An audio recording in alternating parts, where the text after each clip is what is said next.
Olá, prezados alunos do curso de graduação em Filosofia da Universidade Federal de São João del Rei. Meu nome é Leandro José Rocha, eu sou doutor em Filosofia pela Universidade Federal de Santa Catarina. Atualmente eu trabalho como professor substituto da Universidade Federal de São João del Rei, moro aqui em São João del Rei, e fui convidado pelo coordenador do curso para gravar essa aula inaugural referente ao segundo semestre de 2019. Eu hoje trago para vocês um debate que tem em vista a vida em Kant. É conhecida aquela tese de Foucault, segundo a qual a vida, por um longo período de tempo, não foi objeto de filosofemas ou não existia como categoria de reflexão e tal. Nessa perspectiva, eu gostaria de questionar tal tese, remetendo o debate já em Kant. Me interessa trazer esse debate em Kant, tendo em vista que, como vocês já sabem, em Kant há limites para o conhecimento. A gente só pode conhecer aquilo que está em um tempo e em espaço. Nesse sentido, como já disse um comentador, uma ciência da vida seria um absurdo. A biologia seria um absurdo, uma vez que em um tempo e um espaço estão seres vivos, coisas vivas, mas não a vida. A vida não está em um tempo e um espaço. Por isso seria possível fazer uma ciência de seres vivos, uma ciência de coisas vivas, mas não uma ciência da vida. A vida, então, seria um objeto prioritário da metafísica.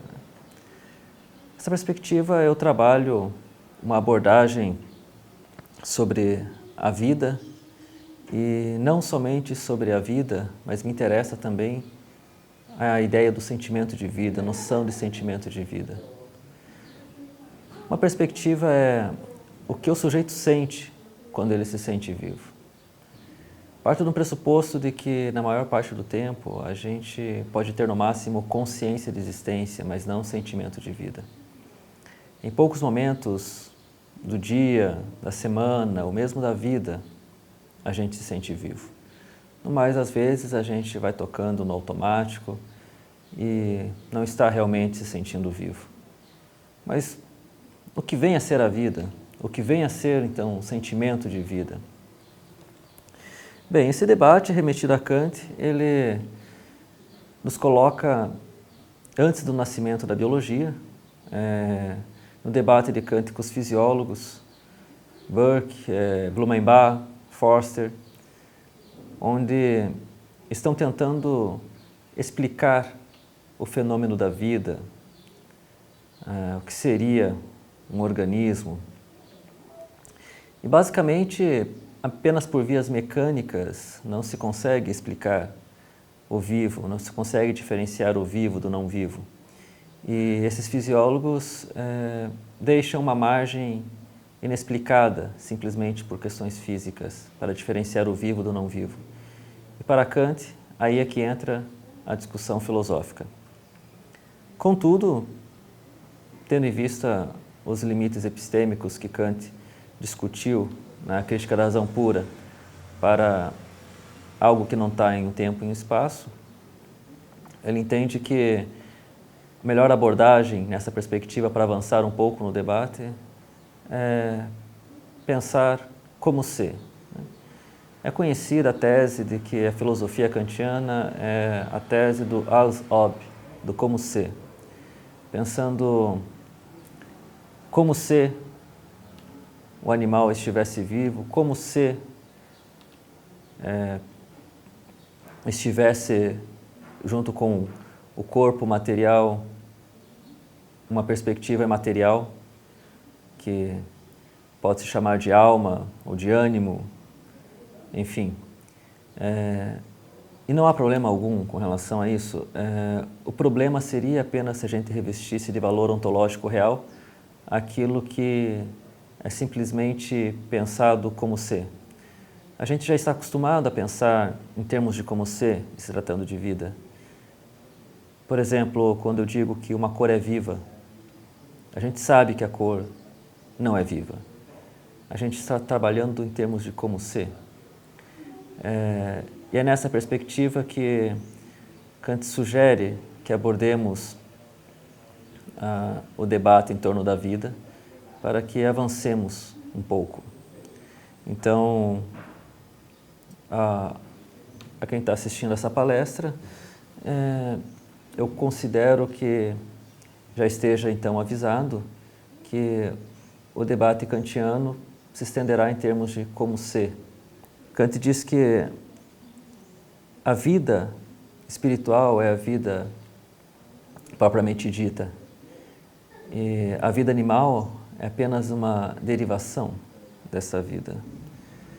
Há uma passagem no Opus Póstumo, onde Kant fala que os insetos têm não somente vida, mas um sentimento de vida.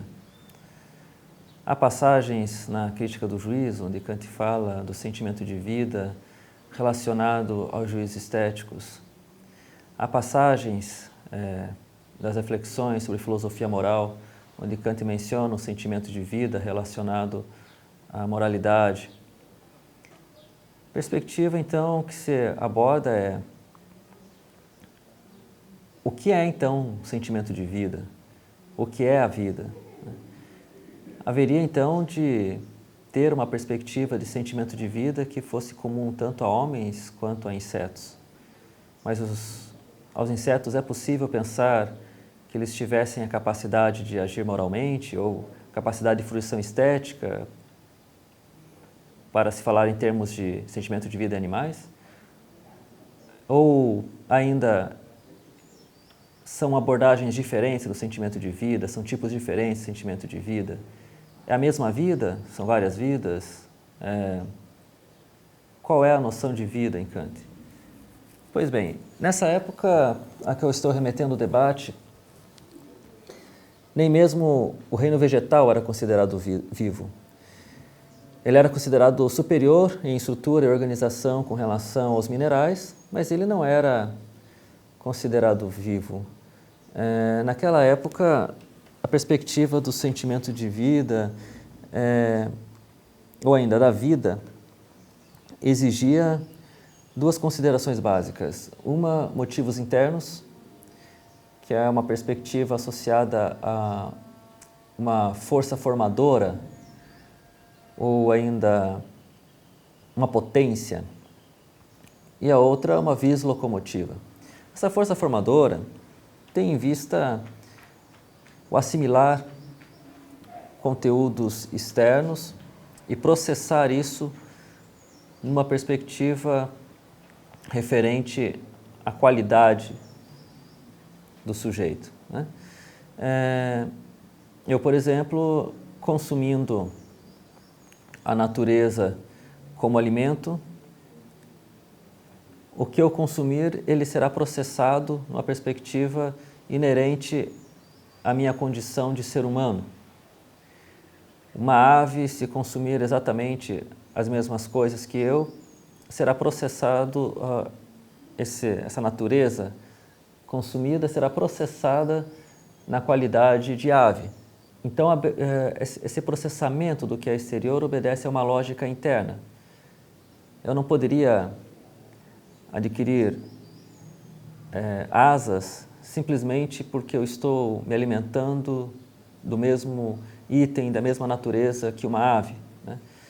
Então, aquilo que é vivo nessa época era considerado como tendo essa lógica de processamento interno, de acordo com a sua qualidade, a qualidade de uma ave, ou a qualidade de um ser humano. Mas, além disso, também haveria a perspectiva de uma vis locomotiva, né?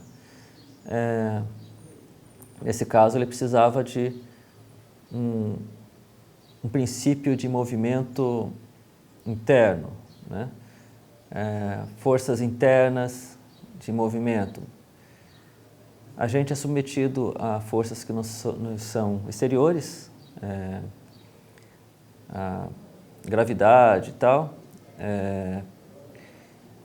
e também a forças que nos são internas, o princípio da vontade, enfim. Ou ainda um início de movimento que não é simplesmente o início de um movimento que não é simplesmente à mercê totalmente da natureza exterior. Isso seria uma perspectiva de uma vis locomotiva. Então, uma pedra, por exemplo, não teria nem vis locomotiva, nem esse processamento interno. Uma planta teria esse processamento interno, mas não teria vis locomotiva. Apesar de que há questionamentos com relação a algumas espécies de plantas que não teriam sido abordadas nessa perspectiva, não teriam sido abordadas nessa época, enfim, que hoje apresentam uma complexidade que poderia questionar esses limites da consideração do que é vivo nessa época. De qualquer modo,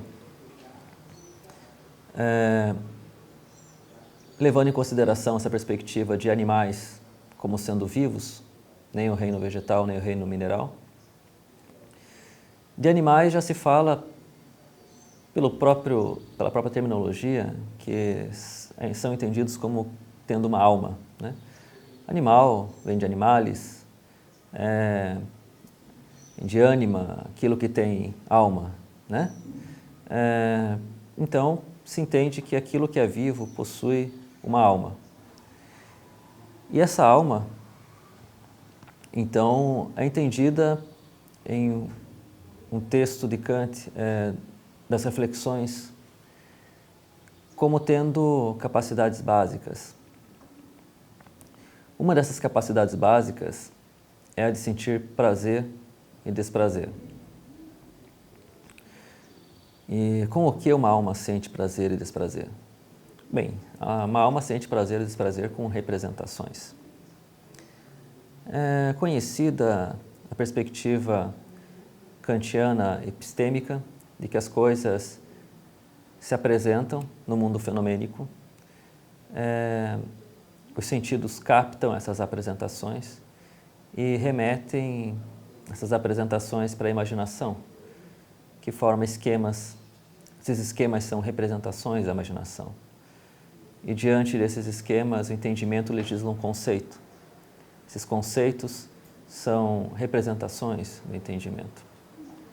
E há também as ideias da razão, que essas ideias são representações. Na Crítica do Juízo, Kant menciona que todas as representações em nós estão relacionadas a prazer ou desprazer.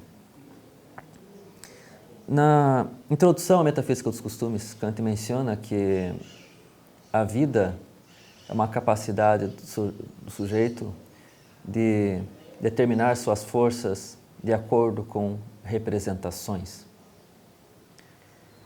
O que eu quero dizer com tudo isso?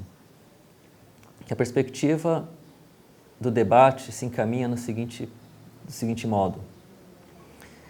Qual é essa ação de acordo com as representações? Bem,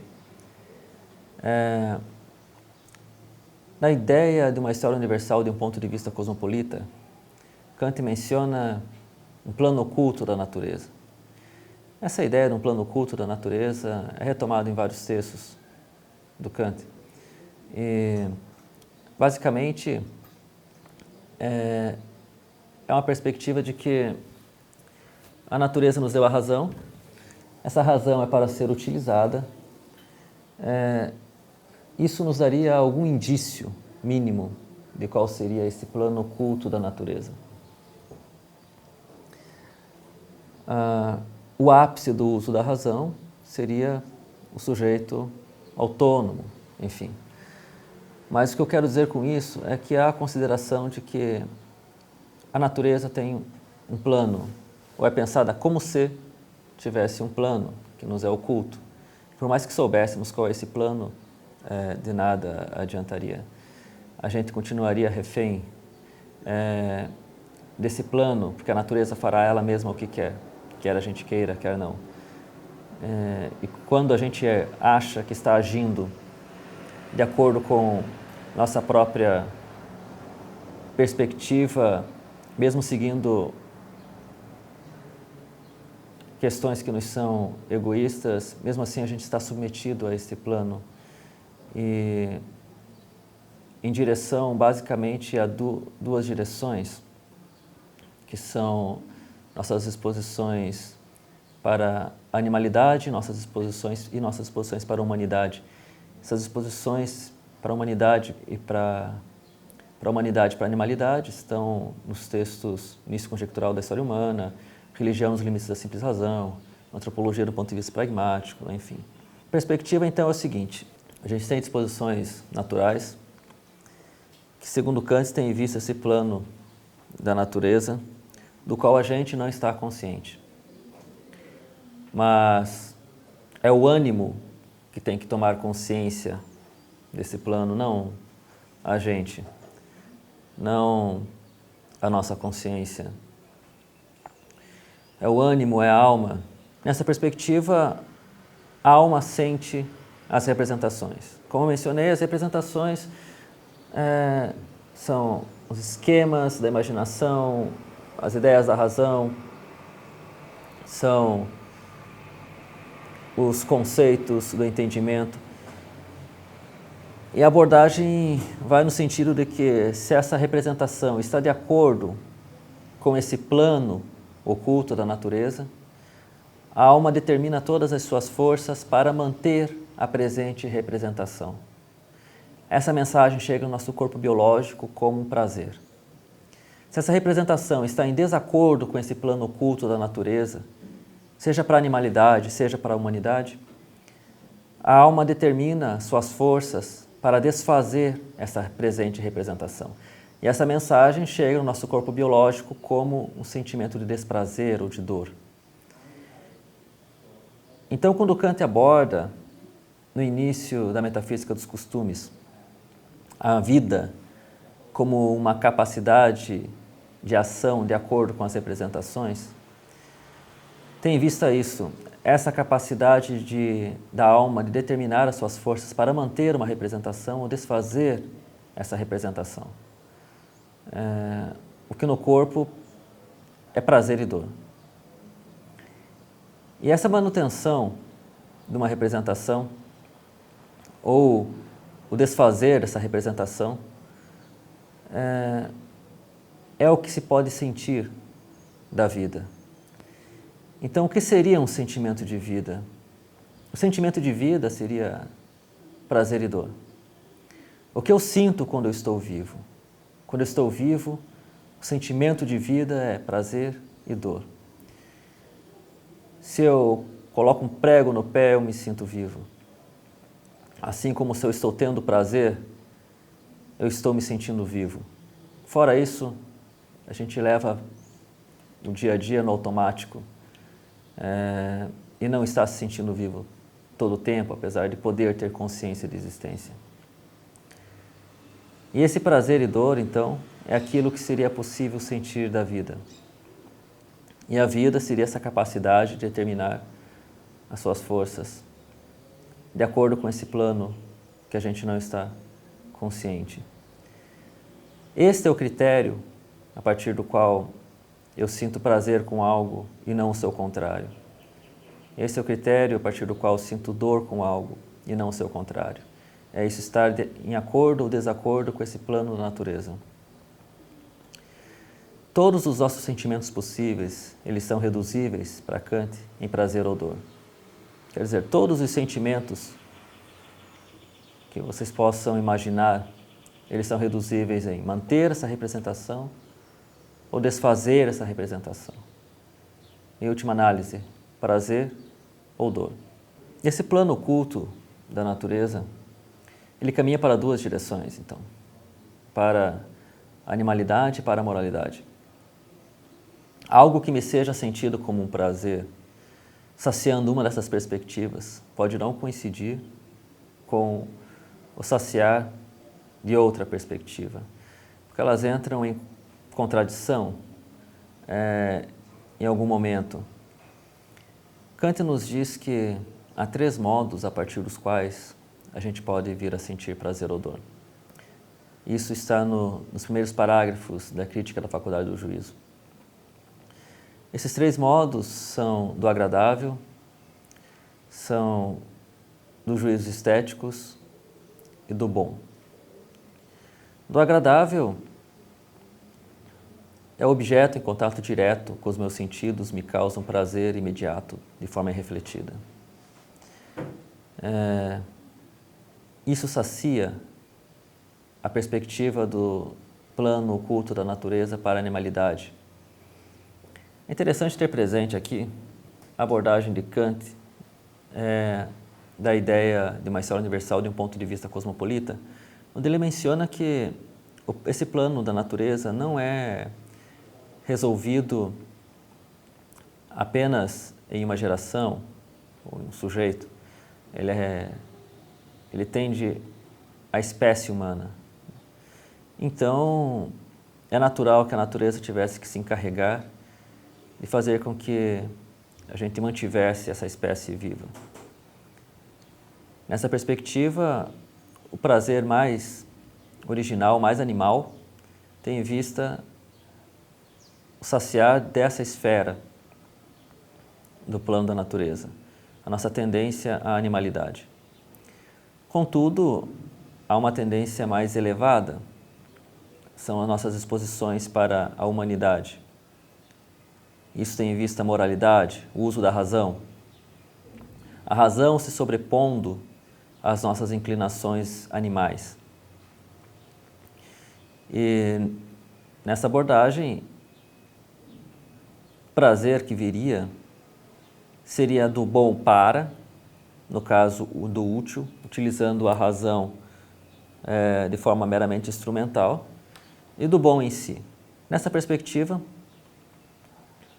o bom para e o bom em si, ele pode entrar em conflito com a primeira e mais básica esfera do prazer. No bom para e no bom em si, é necessário, então, uma reflexão sobre a ação. Eu faço algo, essa ação é boa e eu me sinto bem com isso.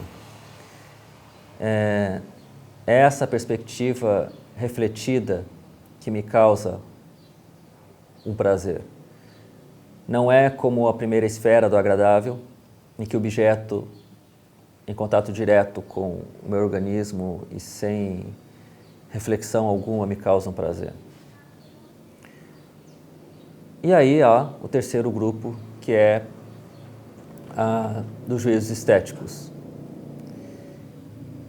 E esse é o âmbito prioritário que, dentre vós, aqueles que forem fazer a disciplina nesse semestre de estética, irão trabalhar comigo na unidade 4, sobre o prazer nos juízos estéticos. Mas, basicamente, o que eu quero salientar é que tanto a disposição para a animalidade quanto a disposição para a humanidade, elas estão em nós por um motivo e elas seguem o plano da natureza. Kant nos diz que seria não só inútil, mas também temerário querer extirpar nossas inclinações para a animalidade. Não se deve ter em vista essa visão caricatural de Kant que a gente encontra amplamente em manuais didáticos do Kant, como se fosse um padreco pietista, simplesmente o Kant do dever, o Kant que desconsidera totalmente o prazer ou a relevância do prazer. Penso que há um novo Kant ainda a ser descoberto, na perspectiva que ele é analisado e lido no todo, e não simplesmente os textos de filosofia prática de Kant. Como se sabe, na crítica da razão prática, para sua teoria moral, ele descobriu uma vontade desvinculada da faculdade de prazer e desprazer. Sendo o prazer ou o desprazer algo que vem posteriormente à ação, não é visado para a ação, ele ainda dá várias voltas para a definição desse sentimento. E quando ele estava terminando de escrever a Crítica da Razão Prática, ele pensa no contrário, numa faculdade de prazer desvinculada da faculdade da petição. E aí ele começa com a perspectiva de um revisitar de sua teoria estética e escreve a Crítica do Juízo, no qual ele aprofunda esse debate e fala com todas as letras que há um prazer no bom e que o prazer está vinculado a interesse e o bom comporta o máximo interesse, enfim. Essa abordagem, então, ela está querendo dizer que o que não pode ser feito na teoria kantiana é tomar um modo de prazer pelo outro. É tomar decisões em decorrência do prazer, ou simplesmente deixar que a esfera animal domine algo para além do que lhe é apropriado, que é a manutenção da vida biológica enquanto indivíduo, enquanto espécie. As decisões morais ainda devem ser tal qual estão lá na fundamentação da metafísica dos costumes, na crítica da razão prática e tal. Contudo, não é a única esfera do plano da natureza. A natureza, então, nos dotou de uma disposição que sentimos prazer em ocasião do agradável. Isso tem em vista alguns objetivos. Também nos dotou da razão para que a razão se sobreponha às nossas inclinações meramente animais. Então, quando Kant menciona nas reflexões a abordagem de viver de acordo com a natureza, ele não quer dizer simplesmente conviver de acordo com a natureza, viver saciando nossas inclinações animais. Isso é parte do plano da natureza, mas é insuficiente. Viver de acordo com o plano da natureza é viver de acordo com a ideia que serve de fundamento para o plano da natureza. E, como tal, chegar o momento e superar a nossa animalidade. Chegar o momento onde a razão se sobreponha às nossas inclinações meramente enquanto animais. Tudo isso faz parte de viver de acordo com o plano da natureza. E a vida é justamente esse sentir, esse posicionar diante desse plano da natureza, desse plano universal. Natureza aqui entendendo em Kant como o conjunto já organizado a partir de um sistema, e não um amontoado de exemplares, de animais, plantas, como se fosse um agregado, e sim como se fosse um organismo. A própria definição de organismo, que vai aparecer em Kant, ela faz referência àquilo que nasce desde dentro e não por agregação de partes. Aquilo que vai nascendo desde dentro e tendendo a um sistema, a uma organização. É um termo que foi cunhado, na realidade, para designar antes um sistema filosófico, uma ideia, e utilizado por analogia para seres biológicos. E hoje, se a gente fala de organismo, parece-nos que a esfera prioritária do termo é justamente seres biológicos, e por analogia a gente fala de organismo como se fosse uma ideia, mas o termo surgiu de forma oposta. Organismo é antes um termo para designar uma ideia, um sistema filosófico, aquilo que nasce desde dentro e não por agregação de partes.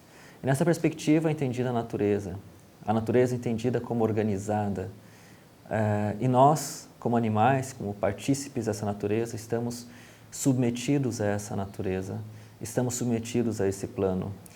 No Opus Póstumo, Kant chega a mencionar, inclusive, como uma alma do mundo, como essa mesma capacidade que ele dotou os animais, também como se posicionando em nível de mundo, num resgate platônico da abordagem. Mas, enfim, para não me alongar demais, a ideia, então, é o que seria a vida?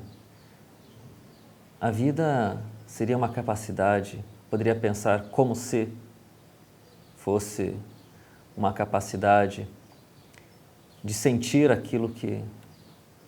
aquelas representações, sentir as representações e se posicionar diante dessas representações mediante a concordância ou discordância desse plano oculto da natureza. O que é o sentimento de vida? O sentimento de vida é sentir esse posicionamento da alma diante das representações. É sentir prazer, é sentir dor.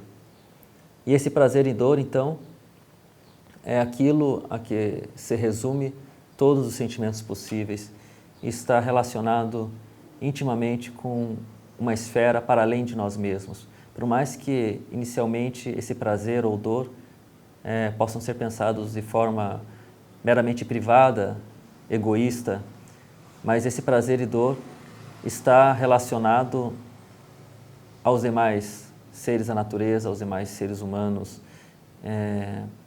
A gente está submetido a uma esfera que nos é superior. Enfim, para quem tiver mais interesse sobre esse debate, tenho vários artigos disponíveis na rede, publicados sobre essa discussão. Recentemente também tem um livro no qual eu discuto essa abordagem, Prazer com Sentimento de Vida em Kant. Está disponível na biblioteca da UFSJ. Talvez haja a possibilidade de vocês solicitarem o material da biblioteca. Enfim,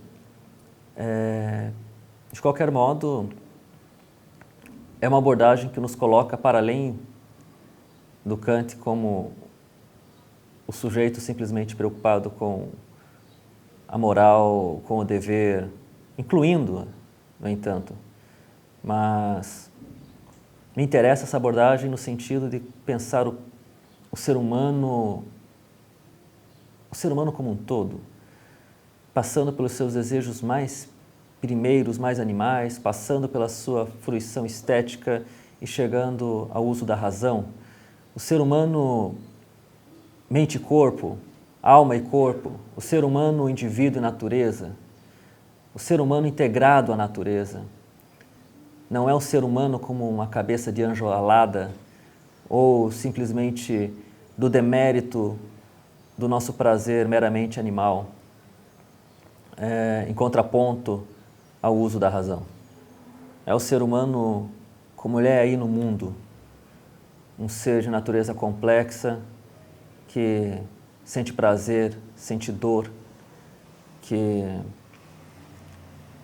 sente vontades egoístas e também tem a capacidade de deixar a razão dominar suas inclinações e ter atitudes morais e por dever.